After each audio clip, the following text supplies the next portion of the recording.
Guide du P1 Box 7. Adaptation. Cette partie du P1 Box 7 est un chapitre à part qui fait partie de la partie Guide du P1 Box 7. Qu'est-ce que l'adaptation? L'adaptation, c'est qu'il n'y a pas une seule manière de faire. C'est comme si vous êtes à la croisée de plusieurs chemins et il y a différentes manières de faire les choses ou différents chemins à emprunter pour faire la même chose. L'adaptation, c'est l'ajustement de l'approche du management de projet et de la gouvernance à l'environnement et aux tâches actuelles. Pourquoi? Pour les rendre appropriés à l'environnement et aux tâches en cours. Si on cherche à adapter, on cherche à prendre le meilleur chemin pour faire les choses. Il n'y a pas qu'une seule manière de faire, ça dépend de l'environnement et des tâches, et on doit toujours s'adapter à ça parce que on ne peut pas toujours avoir la même démarche appliquée de la même manière partout. Il faut toujours adapter, et c'est très important en management de projet. Par exemple, si nous avons une organisation qui est, entre parenthèses, preneuse de risques ou qui a un certain appétit pour les risques, on doit s'adapter, et dans ce cadre, certains risques qu'on n'aurait pas pris dans certaines organisations seraient pris dans ce cadre-là. Cependant, si on est dans une organisation qui n'a pas beaucoup d'appétit au risque, qui est un peu plus prudente dans sa gestion, eh bien, certains risques ou certains éléments ne seraient pas pris en charge dans ce cadre-là. Donc ça dépend vraiment du cadre et de l'environnement dans lequel on travaille. Quelle est l'alternative? C'est de prendre une recette toute prête et de l'appliquer. Est-ce que c'est possible?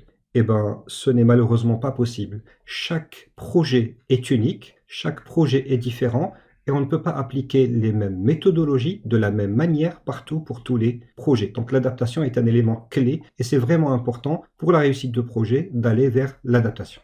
Qu'est-ce que nous allons aborder dans cette vidéo? Quels sont les composants de l'adaptation? Pourquoi adapter? Pourquoi on le fait? Quoi adapter? Qu'est-ce qu'on va adapter? Comment adapter? Quel est le déroulement de l'adaptation? Et enfin, quels composants adapter? Donc le lien ici avec principalement les domaines de performance. Alors on va commencer par la première question, pourquoi adapter?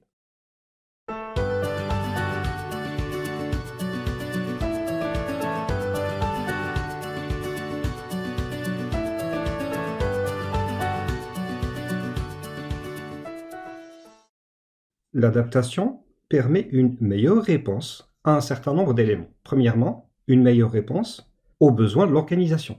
Dans notre organisation, nous avons un certain nombre de départements, un certain flux de travail, une certaine organisation des services, et dans le cadre du projet, nous devons répondre aux besoins de notre organisation. Si par exemple nous avons un département achat qui a des procédures particulières pour les très gros achats, nous n'allons pas, pour ce projet particulier, faire fi de ce type de procédure. Donc nous allons faire attention à nous plier à un certain nombre d'éléments de notre organisation.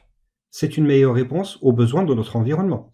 Pour les besoins de la communication, par exemple, dans l'environnement dans lequel nous travaillons, notre organisation utilise des méthodes de communication ou des modes de communication très pointus, ce qui n'est peut-être pas le cas de notre environnement, de nos clients. Donc nous allons adapter le mode de communication par rapport à ce qui est disponible et la technologie la plus simple qui est utilisée au sein de notre environnement. Et enfin, on va adapter pour donner une meilleure réponse aux besoins de notre projet. Si nous sommes sur un projet de centrale nucléaire, nous allons utiliser des méthodes et des approches très rigoureuses en termes de sécurité, ce qui ne sera pas le cas si nous allons juste remettre un rapport. Donc nous allons toujours adapter pour permettre une meilleure réponse aux besoins de ces différents éléments. Est-ce que l'adaptation offre des avantages? Oui. Elle favorise un meilleur engagement de l'équipe, parce qu'ils participent à l'adaptation, on adapte ce projet, donc eux, ils vont aussi participer et voir ce qui marche le mieux par rapport à leurs compétences et au projet. Donc ils affinent leur expertise et ils donnent un plus. Se recentrer sur les besoins du client. On ne fait pas un projet pour un client comme pour un autre client, on adapte toujours par rapport au client spécifique. Il n'y a pas de besoin qui soit commun, chaque structure, chaque client a un besoin particulier. Et enfin, afin d'optimiser l'utilisation des ressources. Si nous sommes sur un projet très simple, nous allons utiliser par exemple des ressources qui n'ont pas un très haut niveau d'expertise. Nous allons faire un projet dans lequel il y a beaucoup de manutention.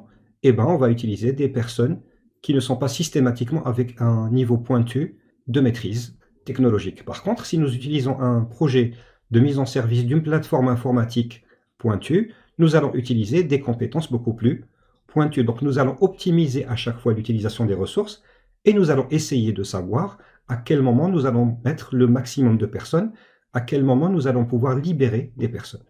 Dans cette vidéo, j'ai inclus 3 petites questions sur la notion d'adaptation pour voir si le message est bien passé ou pas, si vous êtes au courant du contenu de ce chapitre adaptation du guide du PMBOK ou pas.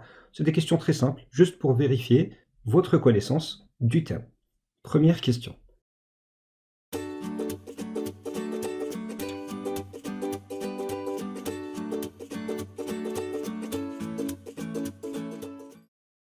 Quels aspects des projets sont typiquement adaptés dans le cadre du management de projet? Est-ce que c'est seulement le budget et le calendrier? Est-ce que c'est uniquement les méthodes de communication? Est-ce que c'est le cycle de vie du projet, les processus et les outils utilisés? Ou est-ce que c'est les préférences personnelles du chef de projet? Donc, dans les aspects qui sont typiquement adaptés, qui sont régulièrement adaptés, qui sont normalement adaptés dans le cadre du management de projet, est-ce que c'est A, seulement le budget et le calendrier, B, uniquement les méthodes de communication, C, le cycle de vie, les processus et les outils, ou D, les préférences personnelles du chef de projet?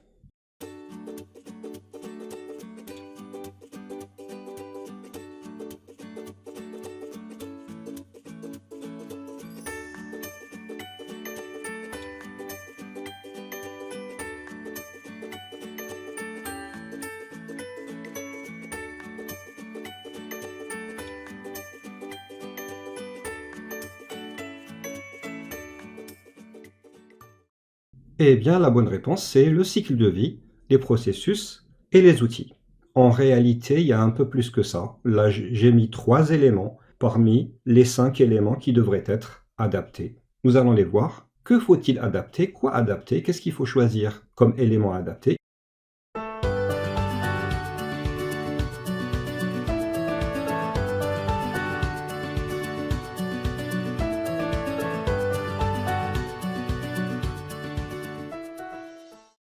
Il y a le cycle de vie du projet, les processus, l'engagement, les outils et enfin les artefacts.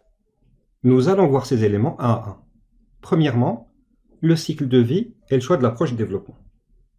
Dans un projet, nous avons plusieurs possibilités, plusieurs cycles de vie que l'on peut utiliser. Et on doit toujours choisir celui qui s'adapte le mieux. Nous allons choisir entre cycle de vie prédictif, adaptatif. Est-ce que c'est un projet qui va être soumis à beaucoup de changements? Est-ce que le projet est beaucoup plus prévisible en termes d'étapes et d'organisation? Donc nous allons choisir le cycle de vie et l'approche de développement selon la nature du projet. Nous allons aussi adapter les processus. Les processus ne sont pas utilisés tels quels. Il y a toujours des adaptations liées au processus. Peut-être que nous devons rajouter un certain nombre de processus. Il y a des processus qui vont se répéter. Peut-être que nous allons les modifier pour qu'ils correspondent mieux à la complexité du projet. Peut-être que pour des projets qui sont très simples, on va supprimer ou combiner certains processus. Par exemple, je donne souvent cet exemple, lorsque nous allons estimer les coûts d'un projet, nous allons estimer les coûts des composants livrables séparément, puis nous allons faire le consolider. Pour un projet complexe, ça marche, mais pour un projet plus simple qui a 3-4 lots à livrer, nous allons peut-être le faire en un seul processus. Nous n'allons pas découper les lots à part et le consolider à part. Peut-être que nous allons le faire d'un seul tenant, en une seule fois. Enfin, nous allons aligner les processus à notre manière de faire, à la nature du projet et enfin à l'environnement du projet. Nous allons aussi adapter l'engagement. Et ça varie d'un projet à un autre. Qu'est-ce qu'il faut? Quels sont les composants? Quels sont les éléments que nous allons adapter par rapport à l'engagement? Donc, dans l'engagement par rapport au projet, vous imaginez que c'est une affaire de personnes, nous allons paramétrer ou adapter les personnes, nous allons choisir les personnes les plus aptes à travailler dans le projet, nous allons peut-être choisir des personnes avec une haute expertise pour des tâches très complexes et des personnes avec un background plus léger pour des tâches beaucoup plus simples. Nous allons aussi favoriser l'intégration et l'organisation des équipes entre elles. Si le projet va produire un élément complexe qui a plusieurs composants qui vont être faits par des équipes différentes, nous allons favoriser une intégration poussée et que les équipes se rencontrent régulièrement pour réussir l'intégration, pour réussir l'assemblage bien fait du livrable du projet. Nous allons aussi adapter les outils, par exemple les logiciels, les équipements et les différents éléments qui seront utilisés. Si je fais un projet très simple et je fais que ça dans mon organisation, je pourrais peut-être utiliser Excel, tout simplement. Si je vais vers des projets beaucoup plus pointus, peut-être que je pourrais utiliser MS Project, Trello ou d'autres logiciels. Donc, les outils et les logiciels doivent être adaptés par rapport au niveau de complexité, à la nature des projets et à mes ressources. Enfin, les techniques et artefacts. Là, j'ai choisi une image de cuisine. On s'imagine que c'est très simple, mais parfois c'est très technique aussi. Alors, l'artefact, le mot artefact est un mot composé, il vient du latin. Artefact, c'est un fait artificiel, c'est un produit. C'est quelque chose qui est livré. Alors, en management de projet, il faut comprendre le mot artefact. Donc, quelque chose de fabriqué de manière artificielle, un fait artificiel. Il faut le comprendre dans le sens d'un produit, soit du projet, soit du management de projet. Donc, ça peut être le livrable du projet lui-même, ça peut être le livrable une voiture, un dossier, un bâtiment. Ça peut être aussi un livrable du management de projet tel qu'un rapport, un PV, un document, un plan ou tout autre élément utilisé en management de projet. Et là, il faut les adapter. Si nous avons des rapports très complexes, très lourds pour les projets qui sont grands, nous aurons peut-être des rapports beaucoup moins pointus pour les projets qui sont légers. Si nous travaillons dans différentes cultures, nous devons peut-être avoir des rapports qui sont faits en plusieurs langues. Si nous travaillons dans un environnement qui nécessite une technicité pointue, nous aurons des rapports qui seront écrits par des personnes qui ont un haut niveau d'expertise. Donc là, nous allons adapter les techniques et les artefacts par rapport à la nature du projet. Nous n'allons pas systématiquement choisir toute la panoplie de techniques et d'artefacts pour tous les projets. Nous allons choisir ceux qui s'adaptent le mieux à la nature de notre projet. Essayons de voir maintenant le processus d'adaptation.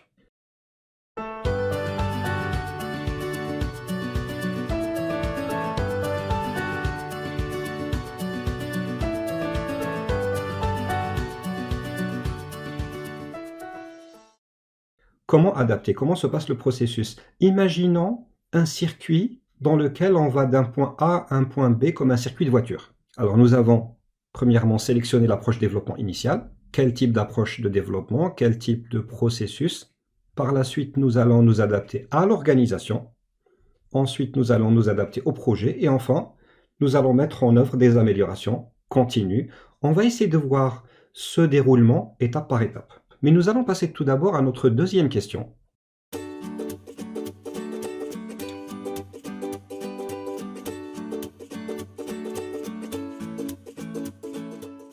Parmi les éléments suivants, lequel est un élément clé dans les processus d'adaptation? Est-ce que c'est de suivre strictement les méthodes prescrites sans modification? Est-ce que c'est de choisir des outils et techniques basés sur les dernières tendances, les dernières nouveautés, suivre le trend? Est-ce que c'est analyser l'environnement du projet pour comprendre ses spécificités? Ou est-ce que c'est ignorer les retours d'information des parties prenantes? Donc, quel est, parmi ce qui suit, un des éléments clés dans le processus d'adaptation?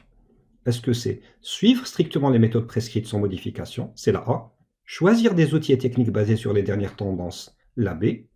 Est-ce que c'est la C, analyser l'environnement du projet pour comprendre ses spécificités? Ou c'est la D, ignorer les retours d'information des parties prenantes?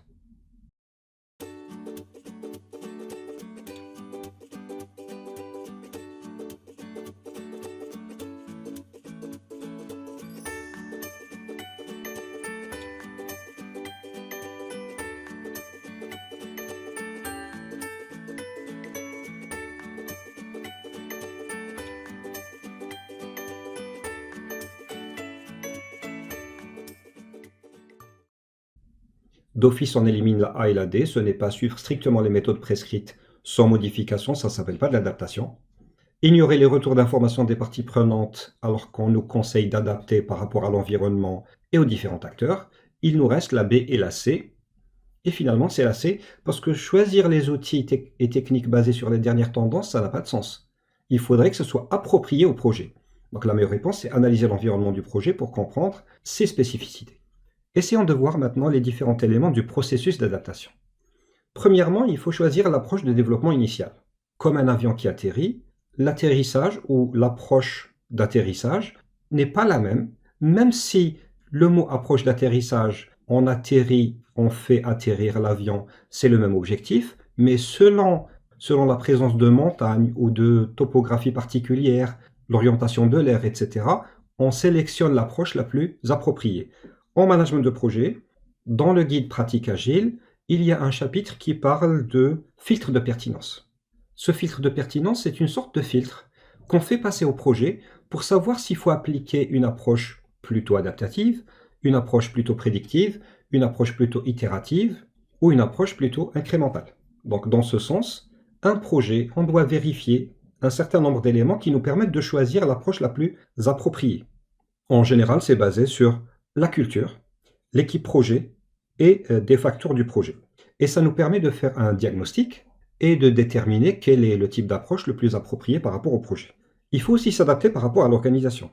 Souvent, les organisations ont déjà des démarches approuvées ou des processus de management de projet, notamment des logiciels à utiliser, des modèles à utiliser, et il faut toujours s'adapter par rapport à l'organisation et utiliser ces différents éléments. On a aussi parfois des guides et des éléments d'amélioration continue au niveau de l'entreprise qui nous permettent d'avoir des modèles, des méthodes, des démarches à appliquer qui sont déjà valorisées au sein de l'entreprise et qui prennent en charge l'expérience de l'entreprise. Donc ça, il ne faut pas rater l'occasion d'utiliser ces éléments-là et il faut toujours s'adapter par rapport à l'organisation. Si j'ai l'habitude de travailler dans une organisation et que je rejoins une nouvelle organisation qui a d'autres démarches projets, je ne vais pas leur imposer de travailler avec ma démarche. Je vais d'abord comprendre comment ils travaillent, quelles sont les bonnes pratiques qu'ils utilisent et essayer de m'adapter par rapport à ça. Parce qu'il y a toujours du bon dans les organisations et ce serait dommage de rater ces éléments, ces retours et ces bonnes pratiques qui sont déjà sur site. Donc s'adapter à l'organisation est un impératif important parce qu'on risque de rater des choses intéressantes. Il faut toujours s'appuyer sur ce qui existe déjà au niveau de l'organisation. Adapter au projet, c'est adapter par rapport à plusieurs éléments. Un projet, c'est un livrable, c'est une équipe, c'est une culture et c'est une amélioration continue. Voyons ces 4 éléments séparément. Tout d'abord, le produit ou le livrable. Il faut se poser quelques questions. Par exemple, est-ce que le produit est complexe ou pas? Est-ce qu'il faut appliquer des mesures de contrôle pointues ou pas? Est-ce que c'est un produit qui est sensible? Le type de produit, est-ce un produit physique, par exemple un bâtiment, une table, une fenêtre, ou est-ce plutôt une recherche? Est-ce plutôt un résultat? Est-ce plutôt un rapport? Dans quel secteur on travaille? Quelle est la technologie utilisée? Est-ce que les exigences bougent beaucoup ou sont beaucoup plus stables? Est-ce qu'il y a des éléments sur la commercialisation ou la fabrication du produit qui sont des éléments confidentiels ou pas? Et est-ce qu'on livre par partie, par incrément ou pas? Il faut se poser toutes ces questions pour adapter au mieux le produit ou le livrable du projet. Deuxièmement, l'équipe. Quelle est la taille de l'équipe du projet? On ne va pas travailler avec les mêmes démarches, les mêmes méthodes, une équipe de 5 personnes et une équipe de 60 personnes. Les éléments de communication, par exemple. Quelle est la distribution géographique de l'équipe projet? Sont-ils sur un même pays ou sont-ils sur différents espaces? Est-ce que le pays est petit ou pas? Si on travaille sur un projet qui va couvrir toute la superficie d'un territoire, si vous êtes en Estonie, si vous êtes au Vatican, ou si vous êtes par exemple en Russie ou aux États-Unis, qui sont des pays très grands géographiquement, ce ne sera pas les mêmes démarches. La distribution organisationnelle, comment est organisée notre entreprise, notre organisation, les supports de notre équipe projet.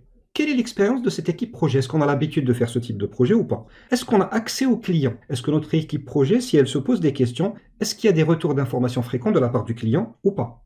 Un autre élément qui est important, c'est la culture. Est-ce que notre approche de travail, il y a une adhésion de l'équipe projet? Ce serait bien de se dire, on a un projet informatique où il y a beaucoup de changements et notre équipe va travailler avec des approches agiles.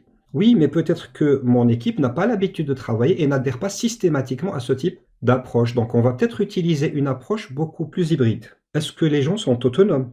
Est-ce qu'il y a des valeurs et une culture organisationnelle? Est-ce que notre organisation a une culture de travail dans les projets? Enfin, la mise en place d'amélioration continue. Vous connaissez certainement la route Deming ou ce qu'on appelle le PDCA. Planifier, dérouler, contrôler et agir.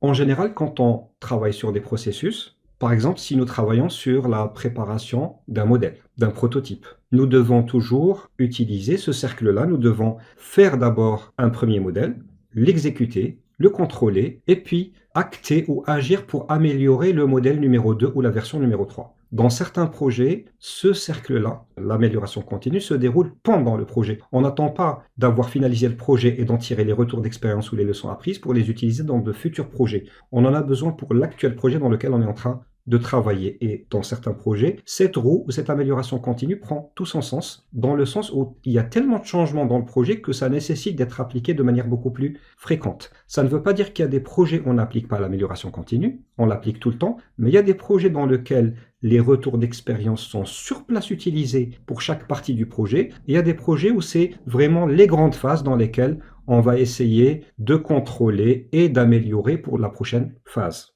Quels composants adapter?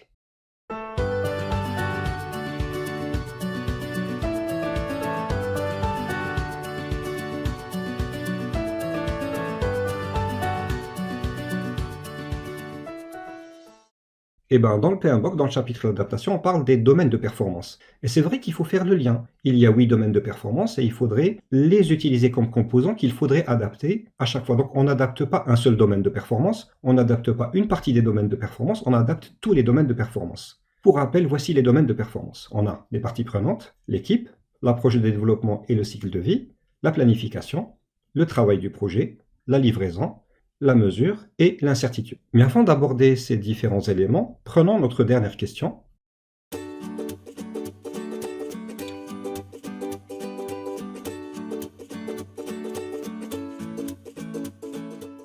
Comment l'adaptation impacte-t-elle les domaines de performance en management de projet?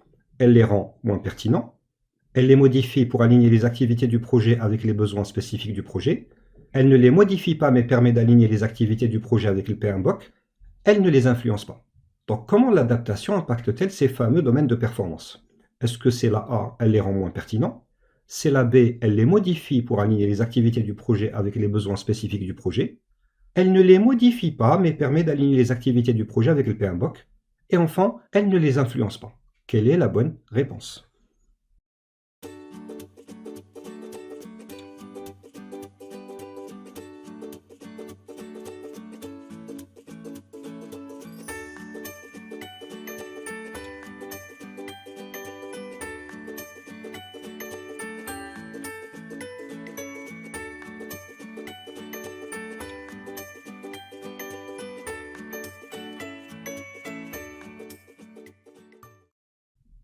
Eh bien, la bonne réponse, c'est la B.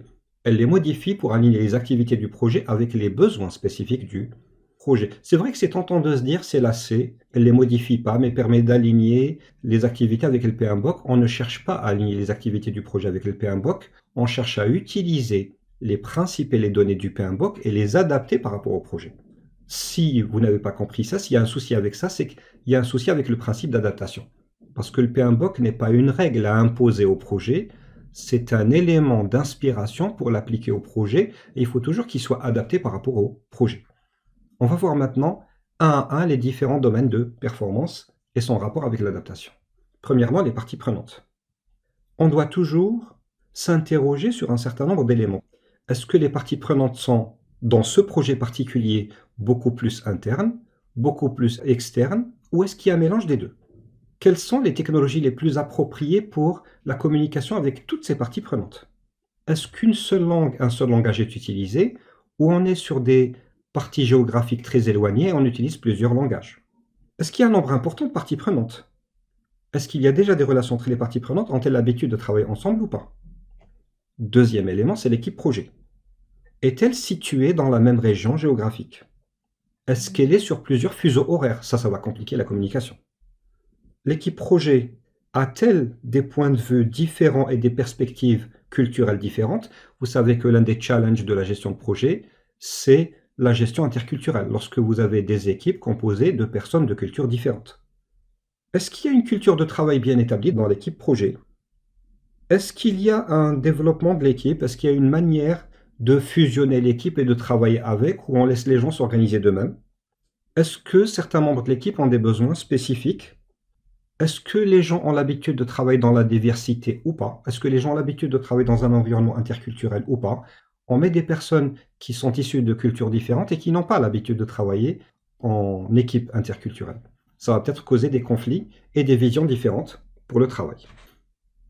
Approche de développement et cycle de vie. Quelle approche de développement est la plus appropriée pour le produit, service ou résultat du projet, donc pour le livrable du projet?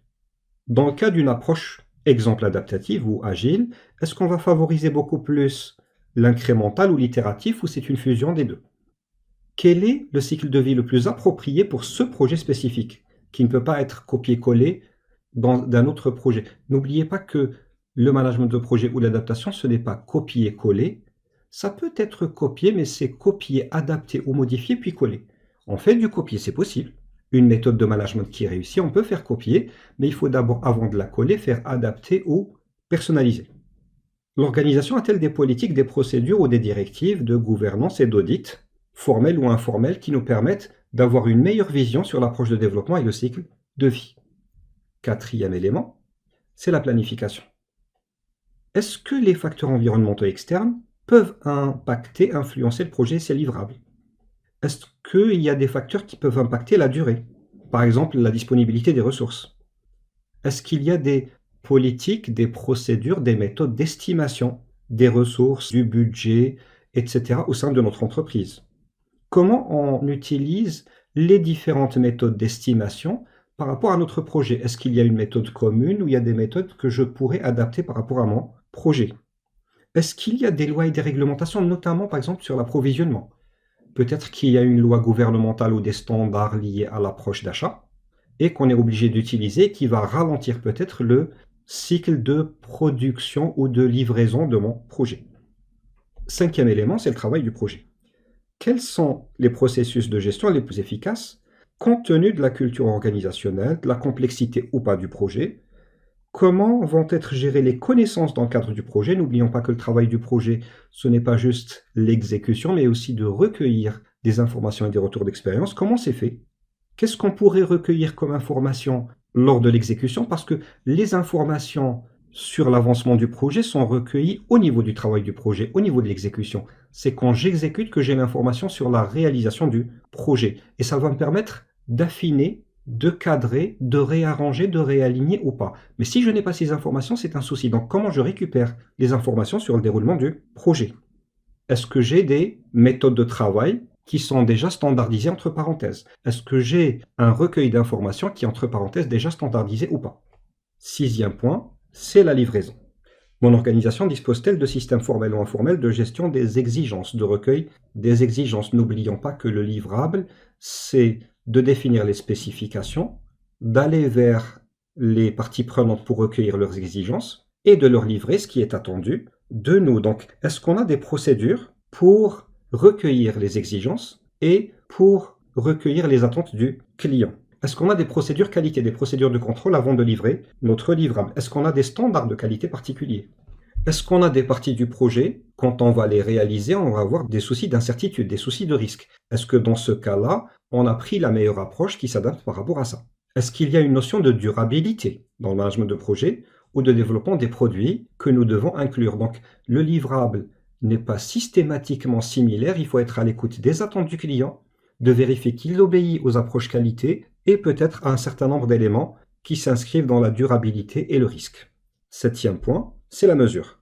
Comment est-ce qu'on mesure la valeur de ce qui est livré dans le projet, des différents, entre parenthèses, livrables du projet? Est-ce qu'on mesure la valeur financière et non financière, ou est-ce qu'on mesure uniquement la valeur financière? Comment on saisit les données dans les rapports? Quelles sont les exigences en matière de communication et de l'état d'avancement? Comment on va mesurer l'avancement et quels sont les éléments qu'on va inclure dans nos différents rapports? Et enfin, le dernier point, c'est l'incertitude. Quel est le niveau d'appétence au risque ou d'appétit au risque dans mon projet par rapport à mon organisation et à mon client? Quelle est la meilleure façon d'identifier et de traiter les menaces et opportunités dans le projet? Est-ce que complexité du projet suppose qu'il y a des risques supplémentaires et comment je vais les traiter? Est-ce qu'il y a dans mon projet des niveaux élevés d'innovation ou de technologie qui vont impacter ma manière de gérer l'incertitude? Donc je dois me poser toutes ces questions-là et l'adapter par rapport au projet.